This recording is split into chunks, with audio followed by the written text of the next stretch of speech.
I've been using the SOV in one incarnation or another for years now, probably 8, 9 years, something like that, maybe even getting close to 10. I had the original SOV1, the big one, and then I got to know Yuki at the time, and then the SOV2 when it became this format, and I used the same particular one for years and years and years.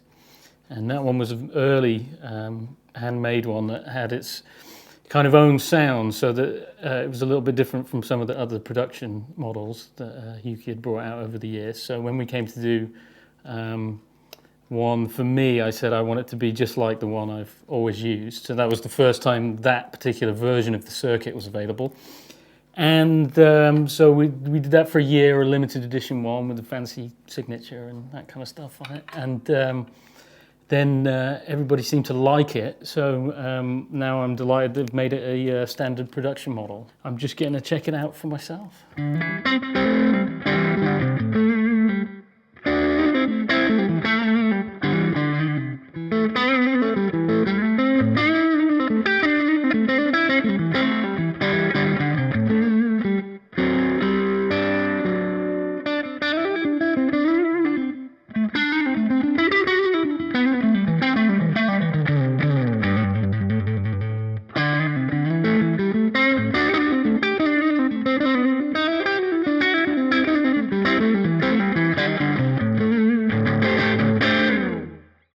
I really like Matt's guitar tone, very emotional. So I wished to design not like other overdrive pedal. Many overdrive pedals, people design it too much compression, I think. This is my opinion.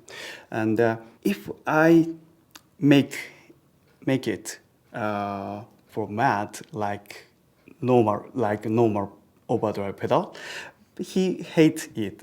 Yeah, because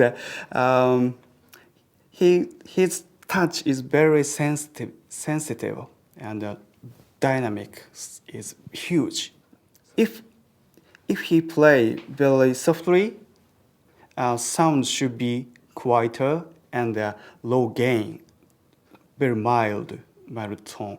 And if he play very strong, should be distorted much, but not too much compression.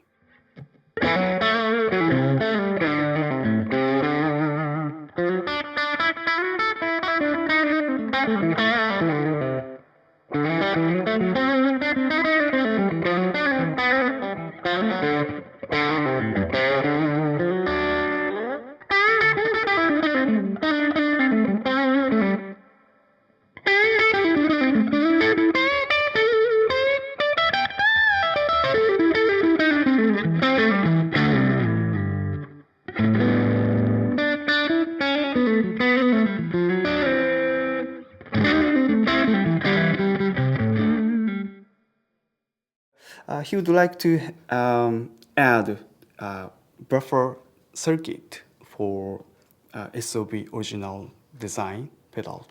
And sometimes input buffer makes sound consistent.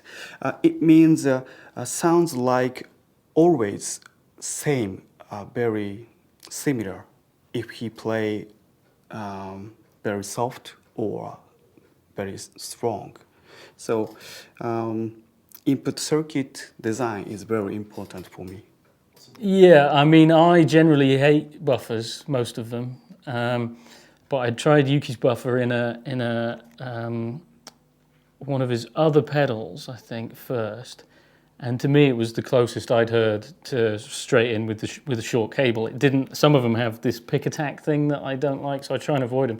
So when we came to do my signature version of the SOV, I asked him to put the buffer in it because then that could be my only buffer on the board. So on my pedal board, I only have a few pedals anyway, but that's the only buffered pedal, and so that drives my whole rig, and it sounds just the same as plugging straight into the amp. It's actually the best one I've ever heard.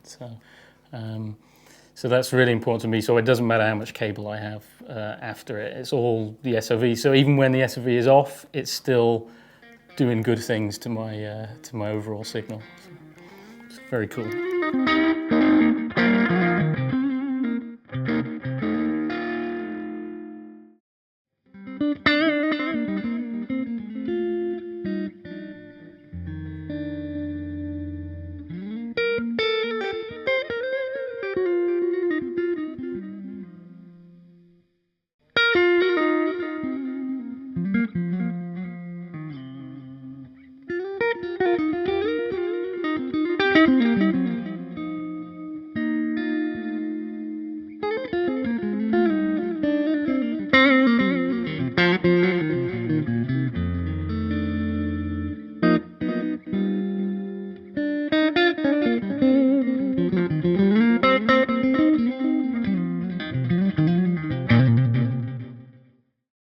Yeah, I'm just getting to check this out for the first time. Yuki had been telling me he'd been working on it, and so then it freaked me out a little bit when I saw it, because I'm more like a 3-knob kind of guy. But it's actually really easy to get it dialed in, and in the little brief time I've had with it so far, it sounds pretty phenomenal, actually. This delay idea come from some Japanese professional musicians' ideas. They need rack unit quality of delay sound, because rack quality come from AC power and high wide dynamic range and a very good quality analog circuit. And most of digital delay pedals, guitar signal, convert to digital through the AD converter. And after that, DA converter, analog signal lost completely. So I need to make an analog mixer inside, good quality analog mixer. Digital delay should be added through the mixer, analog mixer. As usual with Free the Tone, the audio quality is phenomenal, you know, and that's very important, because I only like to use anything that purely adds something of benefit to the basic guitar and amp sound, you know. So that's very important to me as well. So it sounds great, sounds really good. That's all I know so far, is that it sounds good.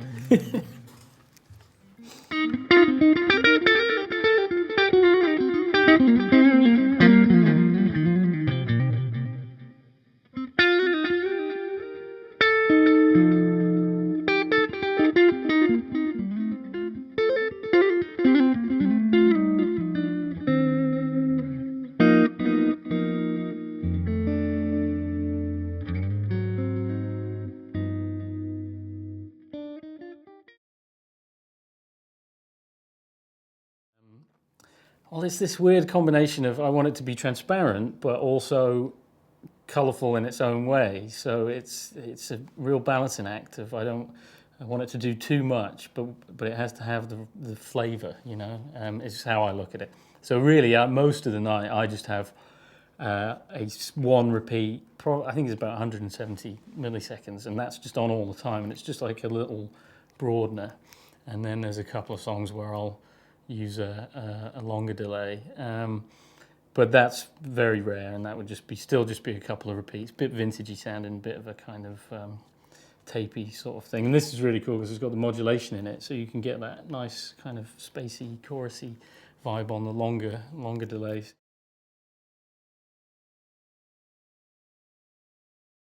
In front of the amp is best for use this digital delay because the send and return loop signal level is usually line level plus 4 dBs. So this digital delay designed for using instrumental level So please use this in front of the amplifier. I'm not big on loops because it's just more stuff to faff with. I just don't like faffing around. So it is also important that the delay sounds good into the front of the amp for me, because that's the only place I'm going to do. It's always going to be last in the chain, but I don't want to be messing around with extra stuff. So simple, and so it's got to sound good also when you slam it with an overdrive as well. So that's where the audio quality of the free the tone stuff comes in. You know, lots of headroom and lots of good signal, so it doesn't get messed up. And it seems to be really, really clear sound in this delay, so it doesn't, I call it smear, you know, when you've got a few repeats and it's all smearing. So it seems to work all right, so very nice.